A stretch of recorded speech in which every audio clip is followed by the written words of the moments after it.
رہا ہے۔ آج 9 نومبر کو عالمی یوم اردو منانے کا مقصد ہے۔ علامہ اقبال رحمۃ اللہ علیہ ان کی پیدائش ہوئی تھی 1877 میں اور ان کا انتقال ہوا 1938 میں۔ اسی زمن میں وہ ایک بہت بڑے اسکالر تھے اور جو سارے جہاں سے اچھا جو ہمارا نغمہ ہے وہ بھی علامہ اقبال صاحب نے لکھا تھا، جو آج نیشنل سانگ کے طور پر ہم لوگ پڑھتے ہیں اور اس کو ہر اسکول میں پڑھایا جاتا ہے۔ علامہ اقبال ایک بہت بڑی شخصیت تھی جن کی پیدائش سیالکوٹ میں امن میں لائی۔ اس کے بعد وہ یہاں پر ابتدائی تعلیم ان کی مکتب سے شروع ہوئی تھی۔ اس کے بعد وہ PhD ہوئی اور لندن جا کے بیرسٹر بھی ہو کے آئے ہیں۔ وہ بیرسٹر بھی تھے، بہت سارے لوگوں کو معلوم نہیں ہے، صرف شاعر ہی تھے جانتے ہیں، لیکن وہ ایک بیرسٹر بھی تھے اور یہاں پر وہ وکالت بھی کرے ہیں۔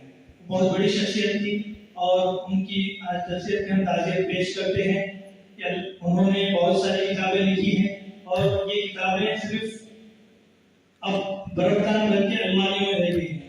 ہم اپنی نسل کو آگے بڑھانا ہے تو ان کی جو پیدائش کا دن ہے اس کی اہمیت بتانا ضروری ہے۔ میں امن کمیٹی کے لوگوں کو، ذمہ داروں کو مبارکباد دیتا ہوں کہ وہ لوگ آج کا دن یہاں پر منا رہے ہیں، بہت خوشی کی بات ہے۔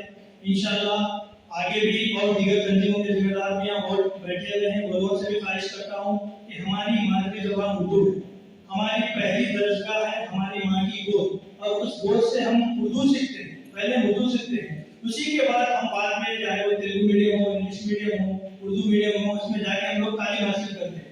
تو ہمارا مقصد ہے کہ ہماری جو اردو ہے اس کی بقا کے لیے ہم کو کوشش کرنا ہے اور ہماری اردو کو آگے بڑھانے کے لیے ہم انتھک محنت کرنا ہے۔ کہ ہندوستان میں کئی زبانیں بولی جاتی ہے، جس میں ایک زبان اردو بھی ہے جو مادری زبان ہے۔ میں آپ کو بتاتا چاہوں کہ لفظ اردو ہے کیا چیز؟ دیکھیے اس کی تاریخ پر نظر آئے تو پتہ چلتا ہے کہ دراصل اردو ریختہ زبان یعنی خواتین کی۔